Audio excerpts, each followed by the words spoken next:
Electrical vehicles తీసుకునే వాళ్ళకి ఇప్పుడు తీసుకోవచ్చా, లేకపోతే ఇంకా టెక్నాలజీ డెవలప్ అయిన తర్వాత తీసుకోవచ్చా అని చెప్పేసి చాలామంది ఆలోచనలో ఉన్నారు. సో దాని గురించి అయితే ఈరోజు నేను చిన్న మెసేజ్ అయితే మీకు పాస్ చేస్తాను. సో విషయం ఏంటంటే, ఫస్ట్ ఎలక్ట్రికల్ వెహికల్స్ ఛార్జింగ్ పెట్టేటప్పుడు పేలిపోతున్నాయి లేకపోతే బరస్ట్ అయిపోతున్నాయి అని చెప్పేసి చాలా పెద్ద భూతద్దంలో పెట్టి చాలా మటుకు పత్రికల్లో ఇట్లో మనం చూస్తూ ఉన్నాము. సో నిజం చెప్పాలంటే ఫ్యూల్ వెహికల్స్లో కూడా సేమ్ సంఘటనలు అనేవి జరుగుతున్నాయి. ఎందుకంటే ఇంకా అందులో ఫ్యూల్ ఉండడం వల్ల ఈ యాక్సిడెంట్స్ అయినప్పుడు కూడా ఫైర్ అయ్యే ఛాన్సెస్ అయితే ఉంది.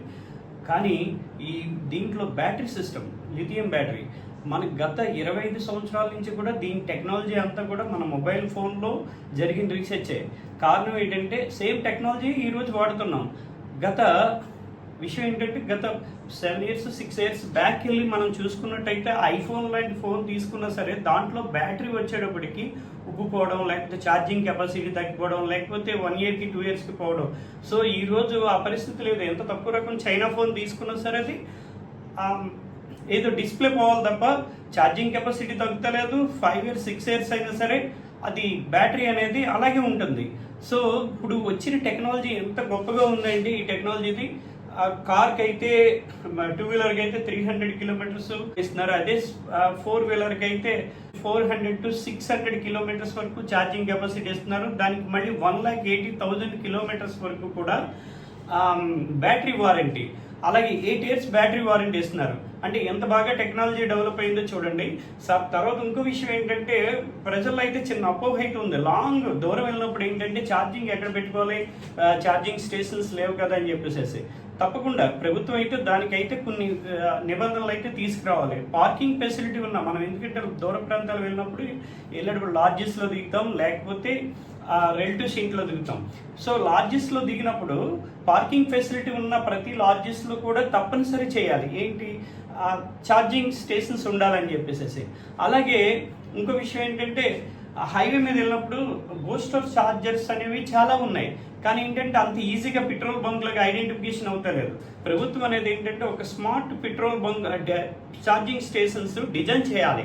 ఆ డిజైన్ ఎలా ఉండాలంటే, మొత్తం టోటల్ అంతా కూడా టాప్ అంతా కూడా సోలార్ సిస్టమ్ ఉండి, రెస్టారెంట్, తర్వాత వచ్చి ఈ ప్లే గ్రౌండ్స్ ఇవన్నీ ఉండేలా ఉండాలి. కారణం ఏంటంటే పెట్రోల్ బంక్లోకి ఏదో జస్ట్ ఒక 5 minutes 2 minutesలో మనం పెట్రోల్ కొట్టించుకొని అక్కడి నుంచి ఎస్కేప్ అయిపోవడానికి అయితే ఉండదు. కారణం ఏంటంటే ఎంత బూస్టర్ ఛార్జర్స్ అయినా సరే అక్కడ ½ an hour 1 hour అక్కడ వెయిట్ చేయవలసి వస్తుంది. ఎందుకంటే ఇదంతా ఎందుకు చెప్తున్నానంటే, ప్రైవేట్ పర్సన్స్ స్టార్టింగ్ తక్కువ లో వెహికల్స్ ఉన్నప్పుడు ఎవరు కూడా బిజినెస్ పీపుల్స్ ఎప్పుడు కూడా అంత ఇన్వెస్ట్మెంట్ చేయరు. వీటికి కూడా ఈ స్మార్ట్ డిజైన్ బాక్స్ కూడా ప్రభుత్వం అనేది రాయితీలు అనేది ఖచ్చితంగా కల్పించాలి. అలాగే 2031 వచ్చేటప్పటికి టోటల్గా ఫ్యూల్ వెహికల్స్ మ్యానుఫ్యాక్చరింగ్ స్టాప్ చేస్తామని చెప్పేసి ప్రభుత్వం అనేది ఆల్రెడీ అనౌన్స్ చేసింది. సో ఇక్కడ 2031 వరకు ఫ్యూల్ వెహికల్స్ మ్యానుఫ్యాక్చరింగ్ అవుతే అది మళ్ళీ 2045-50 వరకు కూడా అవి రన్ అవుతాయి కదా. సో అది ఫ్యూచర్ అంతా కూడా ఎలక్ట్రికల్ వెహికల్స్ అని చెప్పేసి ఆల్రెడీ అందరూ ఒక అంచనాకు వచ్చినప్పుడు, ఇప్పుడు ఏంటంటే 1 year 2 yearsలో ఈ టోటల్గా వెహికల్స్ ఫ్యూల్ వెహికల్స్ స్టాప్ చేసి అంతా కూడా ఎలక్ట్రికల్ వెహికల్స్ రన్ చేసినట్టయితే 2035 వచ్చేటప్పటికల్లా టోటల్ భారతదేశం అంతా కూడా ఎలక్ట్రికల్ వెహికల్సే తిరుగుతాయి కదా. ఎందుకంటే ఆటోస్ వచ్చినాయి, బస్సెస్ వచ్చినాయి, తర్వాత 4 wheeler 2 wheeler అన్నీ వచ్చినాయి. ఇంకా రావాల్సిన ఇంకా గూడ్స్ వెహికల్స్, అగ్రికల్చర్ వెహికల్సే. సో అవి కూడా వచ్చినాయి అంటే, సో ఎందుకు చెప్తున్నానంటే, టోటల్గా మనం రూపాయి తోటి డాలర్ కొని డాలర్ తోటి క్రూడ్ కొంటాం. సో దానివల్ల అత్మాను డాలర్ వాల్యూ పెరిగినప్పుడల్లా మన రూపీ వాల్యూ పడిపోతుంది. సో అలాగే ట్రాన్స్పోర్టేషన్ అంటే డీజిల్ రేట్ పెరిగినప్పుడల్లా ట్రాన్స్పోర్టేషన్ పెరుగుతుంది, నిత్యావసర వస్తువులు పెరిగిపోతుంటాయి. సో ఎప్పుడైతే నిత్యావసర వస్తువులు ధరలు అనేవి స్టెబిలిటీకి ఎప్పుడు ఉంటాయి, ఈ ట్రాన్స్పోర్టేషన్ చీప్ అయినప్పుడు అవి స్టెబిలిటీగా ఉంటాయి. సో ధరలు పెరిగే ఛాన్సెస్ అనేవి చాలా తక్కువగా ఉంటాయి. సో ఇంకోటి ఏంటంటే, ఢిల్లీ లాంటి సిటీకి ఒక ట్రయల్ రన్ అయితే మాత్రం ఖచ్చితంగా వేయాలి.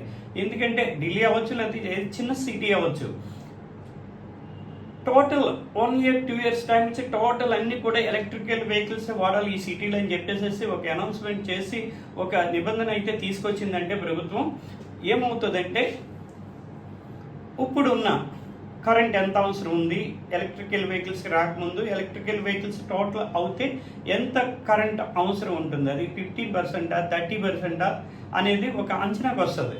సో ఎందుకంటే ఫ్యూచర్ అంతా కూడా భారతదేశం అంతా కూడా ఎలక్ట్రికల్ వెహికల్స్ వస్తే దానికి ఎంత కరెంట్ కావాలనేది ఒక అంచనా ఉండాలి కదా. అలాగే భారతదేశంలో గ్రీనిష్ నగరం కింద ఆ సిటీ అనేది ఒక గుర్తింపు తీసుకొస్తుంది భారతదేశంలో. ఏంటి మీరు అనుకోవచ్చు అన్నీ కూడా పాజిటివ్స్ చెప్తున్నారు, నెగిటివ్స్ లేవని మీరు అనుకోవచ్చు. సో నాకు తెలిసిండే రెండు నెగిటివ్స్. 2-wheeler మెయింటెనెన్స్ వచ్చి 4-wheelerకి అయ్యేటప్పటికి సో ఖచ్చితంగా అందరూ కూడా 4-wheelers 2-wheelers పక్కన పెట్టేసి 4-wheelers వాడతారు, ఇప్పటికే వాడుతున్నారు. ఎలక్ట్రికల్ వెహికల్స్ తీసుకున్న వాళ్ళందరూ కూడా రోడ్ల మీద తెగ తిరిగేస్తున్నారు, అందులో డౌట్ లేదు. ఎందుకంటే మెయింటెనెన్స్ చీప్ కాబట్టి. సో మనందరికీ తెలుసు అది 4 vehicles 2-wheelers పట్టే ప్లేస్ కార్ వచ్చేటప్పటికి కార్ అంత ప్లేస్ తీసుకుంటుంది.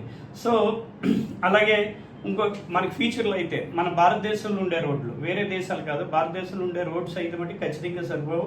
అలాగే మరో విషయం ఏంటంటే ఫ్యూచర్లో ఎలక్ట్రికల్ వెహికల్స్కి సింపుల్ టెక్నాలజీ ఏదో దానికి ఏంటంటే ఒక లిథియం బ్యాటరీస్ ఒక 30 ఎన్నో ఉంటే దాని నుంచి ఒక సింపుల్ టెక్నాలజీ తోటి ఒక వీల్కి కనెక్టింగ్ ఇచ్చేస్తున్నారు, అయిపోయింది. అందులో అసలు ఇంజిన్ లేదు.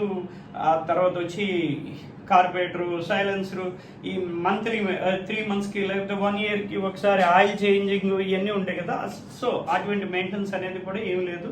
సో ఇక్కడే అన్ఎంప్లాయ్మెంట్ అనేది ఒకటి ఉంటుంది ఎవరికి, మెకానికల్స్ కానీ సర్వీస్ ఇంజనీర్స్కి ఇన్ ఫ్యూచర్లో, ఇప్పుడు కాదు ఇన్ ఫ్యూచర్లో అయితే మట్టుకు ఉంటుంది. సో ఆ 2 negatives తప్ప ఇంకేం లేవు. సో నేను చెప్పేది ఏంటంటే ఎలక్ట్రికల్ వెహికల్స్ తీసుకుందాం, మన పాకెట్లో మనీ సేవ్ అవుతుంది. భారతదేశాన్ని ఎప్పుడో 30 ఏళ్ళకి 20 ఏళ్ళ తర్వాత ఏదో డెవలప్మెంట్ చూసేదాన్ని జస్ట్ మనం 10 yearsలో చూస్తాం. జై హింద్.